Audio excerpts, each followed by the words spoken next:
الحمد لله رب العالمين.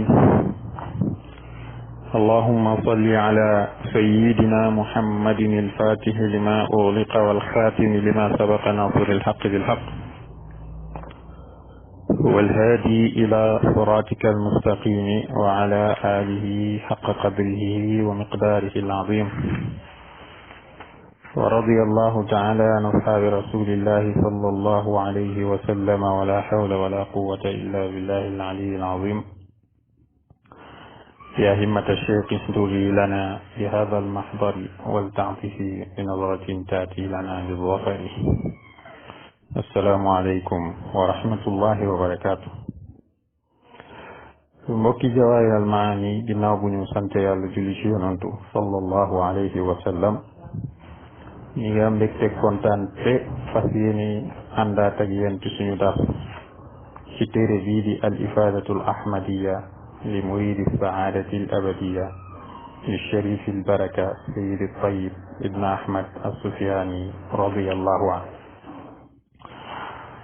suñu dars bi mujj nag moo doon suñu fukkeelu dars ak juróom ci téere bi. ñu ngi taxawoon ci fukkeel bi ak benn ci maqalaatu cheikh radiyallahu anhu muy ayu cheyin hada la ilaha illa allahu la ilaha illa allah. mu doon wax joo xam ne li ko sabab mooy dafa am bis Mawlana Cheikh Tidiane radiyallahu anhu dégg ñenn ci taalibe yi di sikkar baatu la ilaha illa allahu di ko yàq. mu wax ji ba pare jubbanti leen wax leen ni la ilaha illa allahu la ñuy wax. loolu moo sababoon wax ji. tey nag ñu fas yéene jël fukkeel bi ak ñaar muy azina li sallallahu alayhi wa sallam fi sukna daaril miraya wa amarani bi shay'in af'aluhu ha ana af'aluhu. Mawlana Cheikh radiyallahu anhu dafa ne yonent bi alayhi salaatu wassalaam moo ma jox ndigal pour ma dëkk fii nga xam ne mooy daaril miraaya. ba pare digal na ma mbir moo xam ne dama ko war a def maa ngi nii di ko jëfe. sababu li sabab wax ji nag mooy annahu qiila lahu inna annaasa yataqawwaluuna fi suknaahu fi tilka addaar li annaha mataacu almaxzani fa zakara. li sabab Mawlana Cheikh radiyallahu anhu wax ni azina li sallallahu alayhi wa sallam fi sukna daari miraayati wa amarani bi cheyin afaaluhu mooy dañ ko wax ne ko fii kat am na ci nit ñi ñoo xam ne dañuy wax ni maanaam dañuy sànni ay kàddu ci dëkkee gi nga dëkkee daarul miraaya ndax dëkkuwaay la boo xam ne dañ ko tabaxoon rek ngir mu doon ab magasin boo xam ne dañ ciy denc ay bagages. Mawlana Cheikh radiyallahu anhu bañ ko waxee wax jooju nag mu daal di wax ni yonent bi sallallahu alayhi wa sallam moo ma jox ndigal ngir ma dëkkee daarul miraaya waaye digal na ma ay mbir yoo xam ne war naa ko def maa ngi ci tànk ak def ko. seen tayib ne ala anna al masmua indi wala Cheikh Mouhamadul Hafiz mi def taaliq qabla majii cheikh li faasin kaanat tilka daaru li warasati mawlaaya Tayyib ibnu Muhammad Dafini Waza. mu ne bokk na ci samay dégg-dégg wax nañ ni lu jiitu Mawlana Cheikh Tidiane radiyallahu anhu di ñëw Faas dëkkuwaay boobu di daarul miraaya ndono la woon ñeel Mawlaaya Tayyib ibnu Muhammad ñi nga xam ne ñu ngi ko denc fële ca Wazaan radiyallahu anhu. washtaraha Mawlana Suleymaan rahimahullahu minhum bi maalin mawruusin la. Mawlana Suleymaan jënd ko ci ñoom bi maalin ci alal yoo xam ne mawruusin lahu maanaam mu jënd ko ci ñoom mu nekk seen ndono maanaam alal la yoo xam ne seeni baay moo ko fi bàyyoon mu jënd ndono loolu wa aslahaha fi awwali imaratihi rahimahullah mu daal di defaraat dëkkuwaay boobu ci njëlbeen ak imaratoom yal na ko yàlla yërëm moom Mawlaaya Suleymaan wa aataaha li baadi ashraafi Faas ba mu ko defaree ba pare mu jël kër gi jox ko ñenn ci surafaa u Faas yi wa ashhada fuqahaa alwaqti annaha min maalihi alxaas bihi bil irs kon mu mel ni dafa am ñoo xam ne dañoo taxawee tànku tuumaal Mawlaaya Suleymaan ci alal yi nga xam ne moom la jëndee kër googu ne alalu nguur la waaye fuqahaa yi ñoom fuqahaa waxtu woowu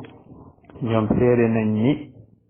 alal ji mu ko jëndee alal la joo xam ne alalu boppam la joo xam ne daf koo donn ci baayam wa anna ahabba maalihi ilayhi huwa dalik te alal jooju mooy alal ji mu gënoon a bëgg ci alala fa lamma ata alwabaau aama alfin wa miatain wa talaatata asar ba nga xamee ni mbas mi ñëw na ci atum junni ak ñaari téeméer ak fukk ak ñett tuwuffiya sharifu almawhubu lahu tilka daar sharif bi nga xam ne moom la Mawlaaya Suleymaan joxoon kër ga ci la génn àdduna fashtaraha minhum mu jënd ko ci ñoom wa baqiyat faarigatan mudda kër gi nekk kër gu féex ab diir summa ataaha rahimahullahu li sayidina radiallahu anhu ginnaaw gi nag moom Mawlaaya Suleymaan ci la jël kër gi jox ko Mawlana Cheikh Tidiane radiallahu anhu fa axadaha bil iznil mutaqaddimi mu jël kër gi ci ndigal li nga xam ne moom la ñu waxoon sànq te muy ndigalu yonent bi sallallahu alayhi wa sallam bi nga xam ne jox na ko ngir mu dëkkee kër googu wa shay'u alladi amarahu sallallahu alayhi wa sallam bi fi'lihi mbir mi nga xam ne nag Mawlana rasulillah sallallahu alayhi wa sallam digal na ko Seydina Cheikh radiyallahu anhu ngir mu def ko mooy kaana yatasaddaq fi kulli shahrin bi maalin la'allahu huwa dhalika shay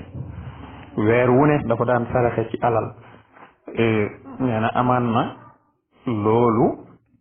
mooy shay u boobu Seydina Cheikh ne wa amarani bi shay'in af'aluhu yonentu digal na ma mbir moo xam ne dama koy def man maa ngi nii di ko def mooy nee na amaan na mooy sarax boobu nga xam ne daan na ko def ci alal weer wu jot qaala al-allaama al-qutb Sayyid Muhammad al-Arabi ibnu Saa'ihi fi kitaabihi Bughyatul Mustafi li sharhi Munyatil Murid boroom xam-xam bii nga xam ne xamlaakoon la xutbu la woon bi suñu sang Muhammadul Arabi ibn Saa'ih wax na ci téeréem bi ñuy tuddee Bughyatul Mustafid ci sharhu Munyatul Murid wax na ci ne wa qiila wasala radiyallahu anhu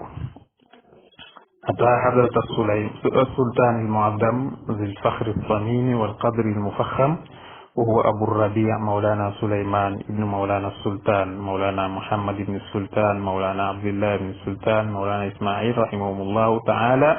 وقدس أسرارهم آمين فرحب به وسهل ونوه بقدره وبجل وأنفض له الدار المعروفة بالحضرة الفافية بدار المراء wala miraat noonu la ko indee mu ne wax nañ ni Mawlana Cheikh radiyallahu anhu ba mu ñëwee Faas dafa dem ci ki nga xam ne mooy buur bu màgg boobu boroom ak tiitër gi boroom dayoowu kawe bi ñu di ko dàkkantale Abu Rabia muy suñu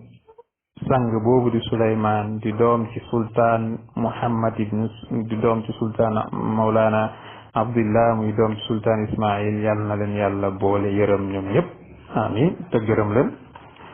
te yàlla na yàlla setal seeni mbóot amin mu ne fa rahaba bihi moom Mawlana Suleymaan daal di koy tatagal wa sahala yaatal ko ci biir kër gi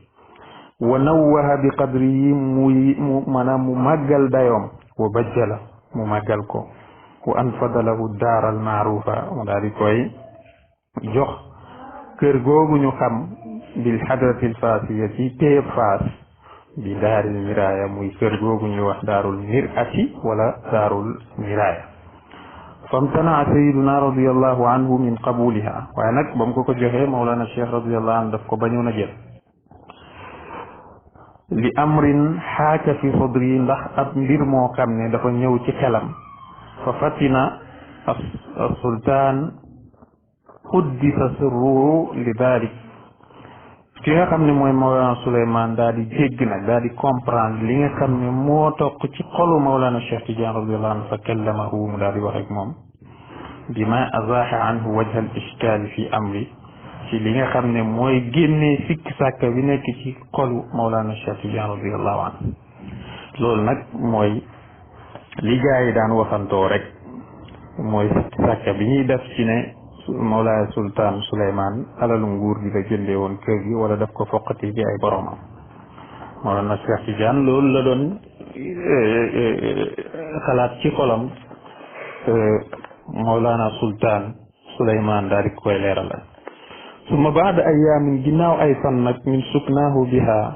ci ba mu dëkkee kër googu nga xam ne mooy daarul miraaya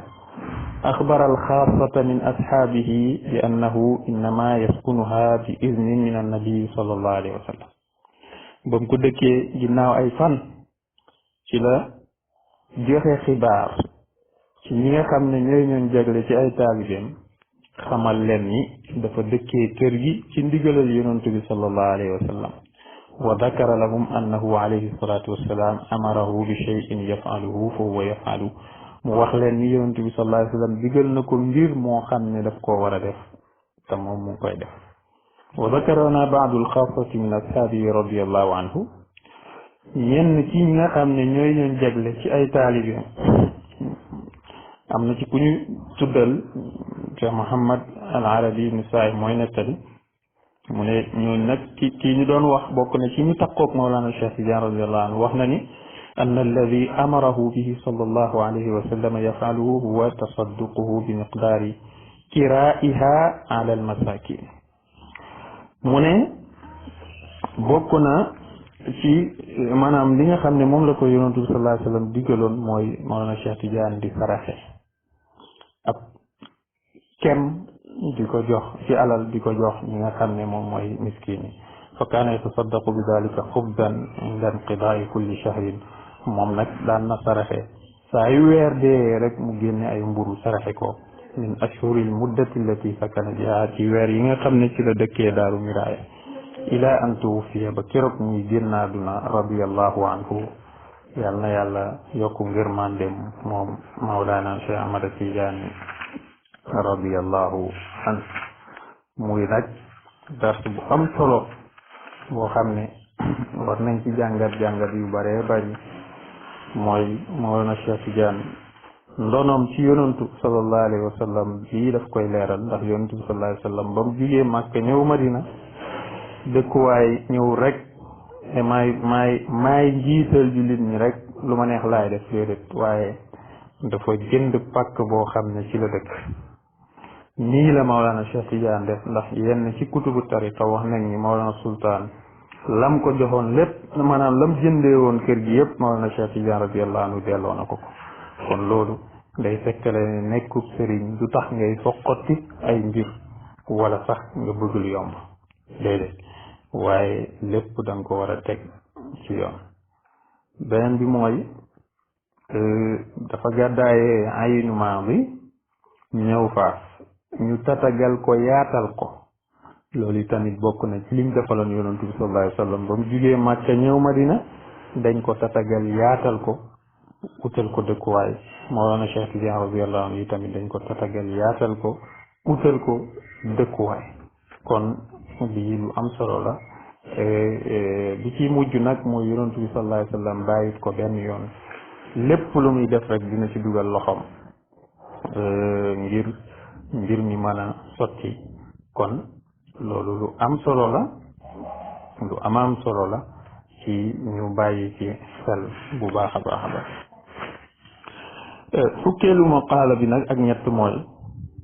Mawlana Cheikh Tidiane radiyallahu anhu ba tey ñu ngi ci xarful alif dafa ne awsaani sallallahu alayhi wa sallam ala waladi Sayyid Muhammad al Kabir wa akhihi sayyidi muhammadin alhabib wa damina lahuma almaarifata billah wa damina lahuma xeyran kasira mu ne yonent bi sallallahu alayhi wa sallam dénk na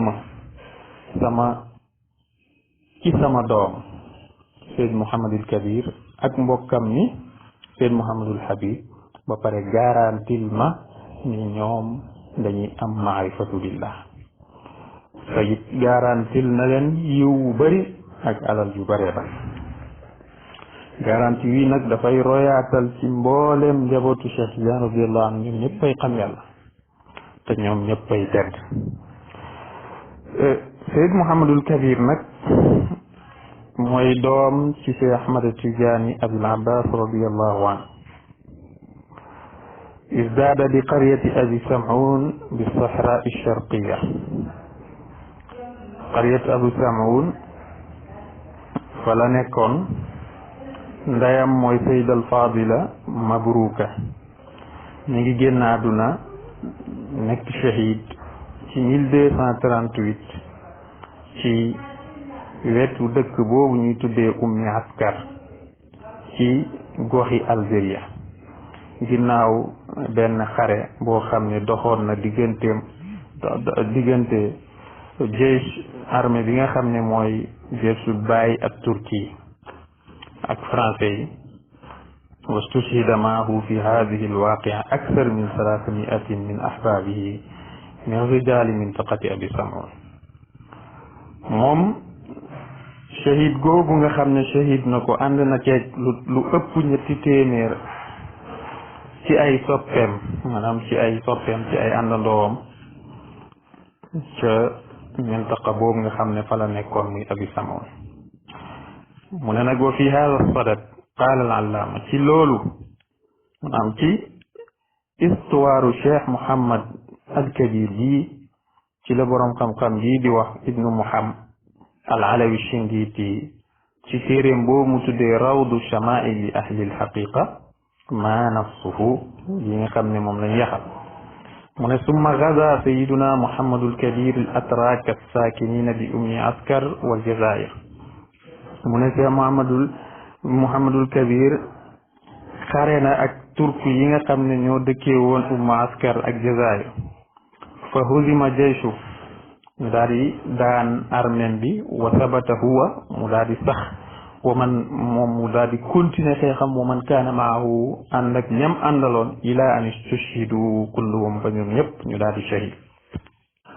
wa balagani anna ixwanana as-sam'uniyin istashhadu kulluhum jami'an fi tilka al-waqi'a mu ne jot naa xibaar ñu nettali ma ne suñu mbokk yi nga xam ne ñoo nekkoon dëkkee woon Abu Sam'un ñëpp dañoo shahid ñoom ñëpp dañoo shahid ca boobu la xare wa baqiyat nisaa'uhum bila rijal seen jigéen ña rekk des fa te amuñu ay góor ila an kabura lahunna sibyaan ba seen doom yu góor yu ndaw yi daal di màgg wa qataa al atraku ra'sahu radiyallahu anhu ba mu génne àdduna turku yi dañoo daggoon boppam ba moom Cheikh Muhammadul Kabir ibnu Cheikh Ahmad Tidiane radiyallahu anhuma wa baqiya mutaallaqan indahum mudda ñu daal di koy wékk fa ñoom ab diir fa sallallahu alayhim an-nasara yàlla tàggat nasaraan yi ñu ñëw dal ci seen kaw wa axrajuhu min aljazair génne leen Algérie wa kaana cheikhu radiyallahu anhu kushifa bi qatlihim li waladi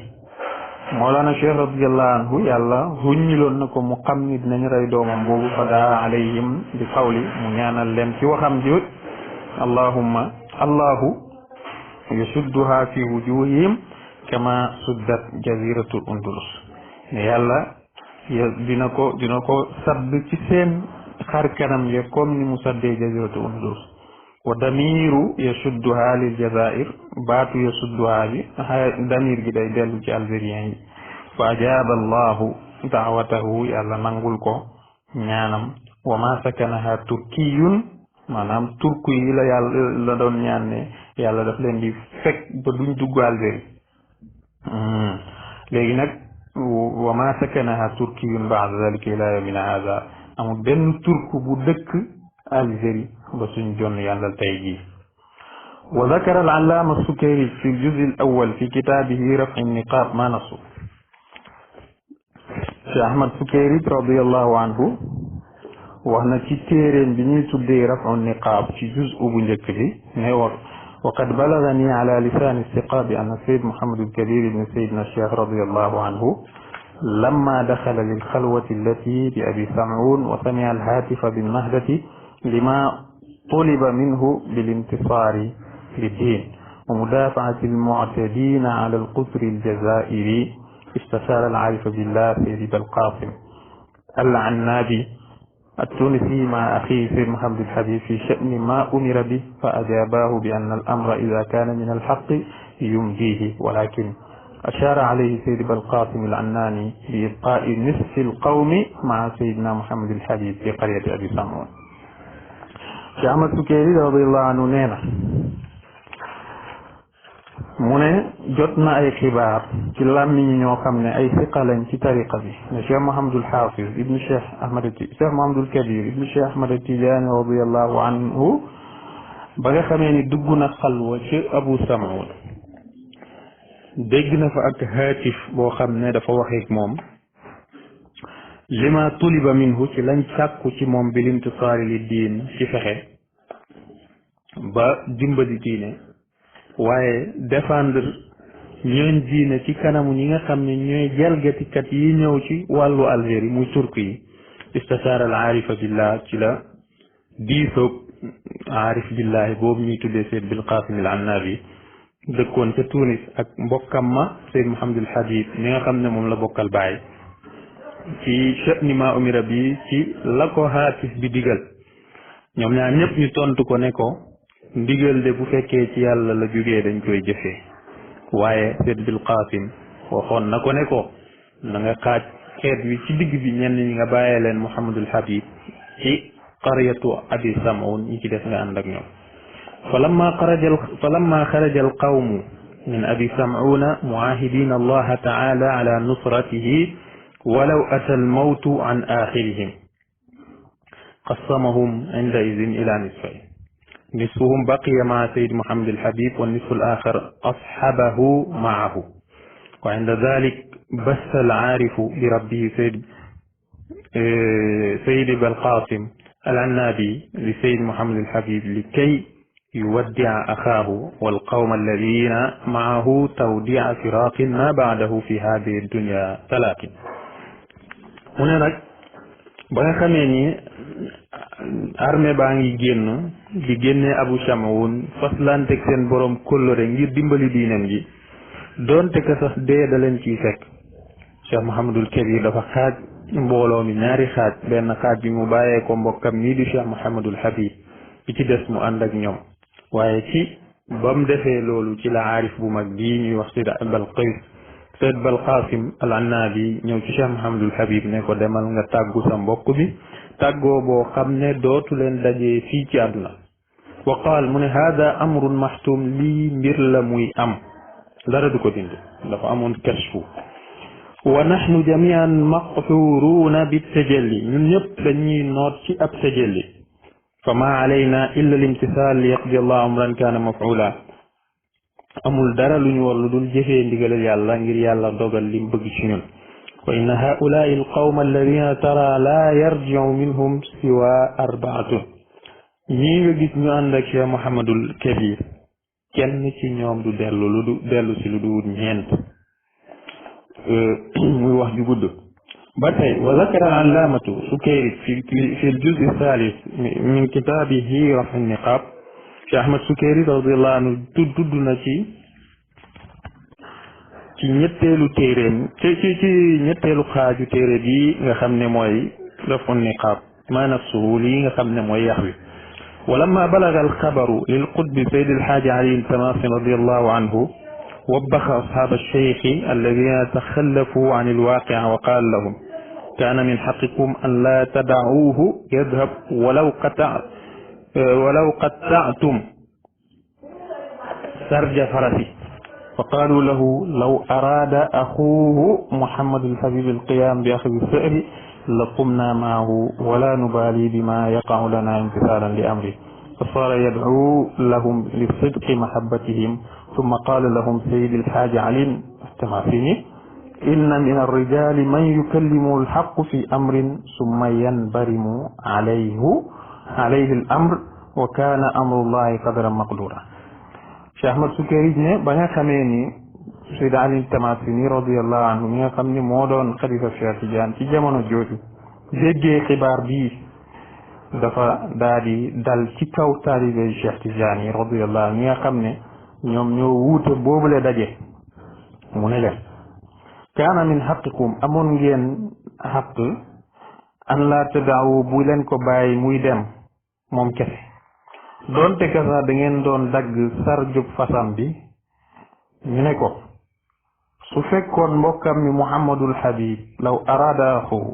mbokkam mii di Muhammadul Habib su bëggoon alqiyaamu bi axdi sëri ci jug ci révolté wu dinañ ànd ak moom te duñ faale dara ñun liñ yitteel mooy li ñuy digal ñoom njaboot Cheikh Tidiane di ko def moom Seydi Ali Tamasini nag ci la commencé di leen ñaanal ndax seen ak dëggu ñoom taalibe yooyu ba pare daal di leen di wax ni yàlla am na ci ay góor ñoo xam ne day waxeek ñoom ci mbir summa yanbarimu alayhi al amr maanaam suñ boroom subhanahu wa taala li alquran di wax rek ne rijalun sadaqu ma ahadu llaha alayh yàlla dafa am góor ñoo xam ne dañuy dëggal li nga xam ne moom la yàlla kóllóorante ak ñoom bu ko defee nag ñoom mu ne bu fekkoon Mawlana nu mu ko ci waxatee sax dafa yàlla dafa am ay góor yoo xam ne daf leen di digal ba pare waaye ñoom foo leen fekk ndigal loolu ñuy di ko jëfee dafay nekk musiba ci ñoom waaye dinañ dem jëfee ko ndax ndigalal yàlla la wa kaana amrullahi qadaran maqdura dogalal yàlla moom lu dogal la ba pare dara mënut koo dindi wa qad rasaahu al-allaama Sukayri bi qasidatin miimiya Cheikh Ahmad Sukayri radiyallahu anhu defal na ko marsiya ci benn qasida boo xam ne miimiya la qaala fi matliha wax na ci njëlbeen qasida bi alaama tabki wa tastabki dumuuca damin wa sabru ajmalu inda kulli mustalimi mu ne alaama tabki moo yow lan ngay jooy ndax doo jooy wa tastabki nga jooy jooylu dumuuca damin rongoñ ak deret waaye nag wa sabru boo muñee nag ajmalu mooy li gën inda kulli mustalimin ci bépp accident ci bépp natt bu la yàlla teg muñ ko mooy li gën mu wax ci wax ji gudd ba muy wax ni tabkiika yabna tijaani ayunun hamalat bi admuin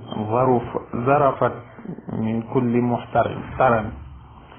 tabkiika dina la jooy yabna tijaani yow doomu Cheikh Ahmad Tijaani ayunun ay gët yoo xam ne hamalat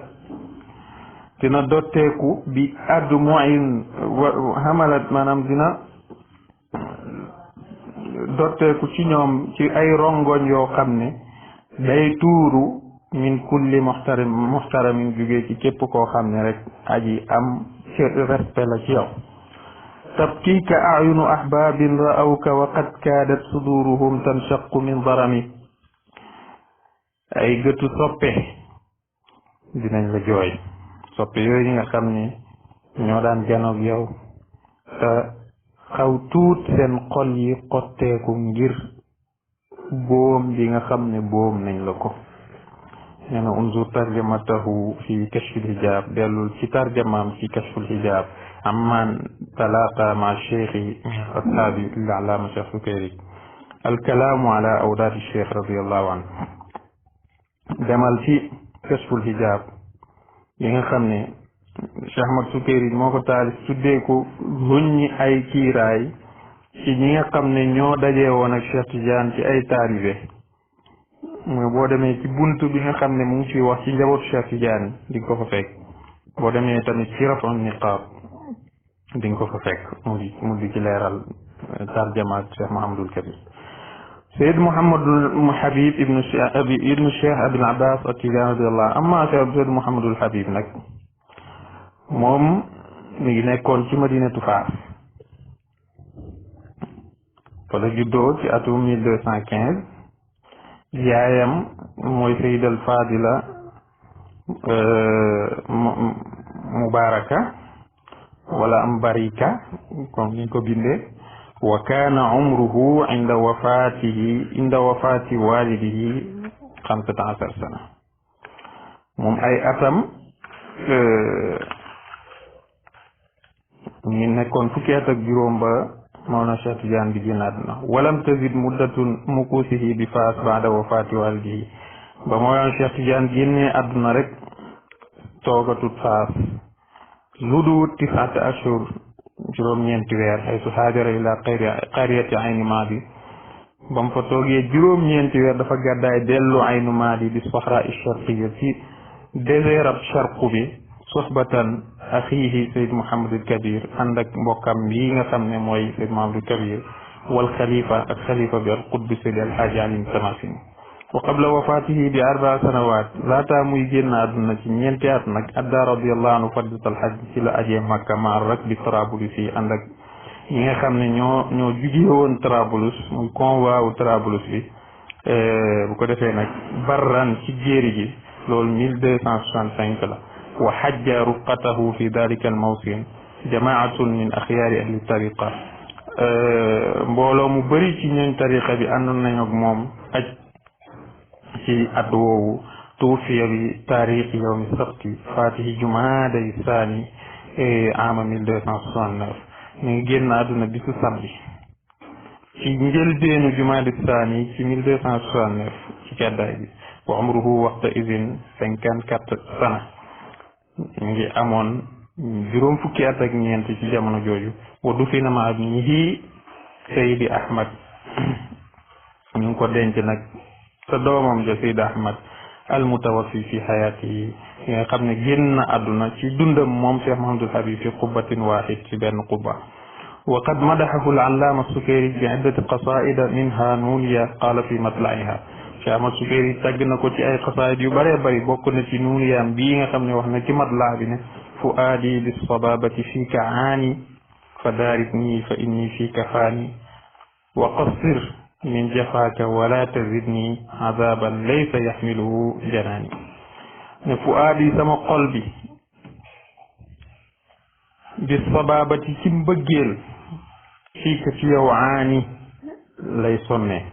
bëgg bi ma la bëgg sonal na ma kon nag fa daarik nii nang ma dabaatalal fa inni fiika faani man dama jeex ci yow wa qassir min jafaaka wooyo falal ma sag tar wala tazidni bul ma dolli azaban mbugal laysa yaxmiluhu janaani mbugal moo xam ne sama xol du ko attan boo demee ci tarjamaam ci kashful xijaab amman talaqa ma cheikh tijaani min al ashab ci cheikh ahmad sukayri ci fi ñuy waxee alkalaamu ala awlaadi cheikh radiallahu anhu di nga ko fekk mu yaatal ci boo demee ci raxu niqaab yi tamit di nga ko fekk mu yaatal ci allahuma salli ala sayidina muhammadin alfatihi lima ughliq والخاتم لما سبق ناصر الحق بالحق والهادي إلى صراطك المستقيم وعلى آله حق قدره ومقداره العظيم سبحان ربك رب العزة عما يصفون وسلام على المرسلين والحمد لله رب العالمين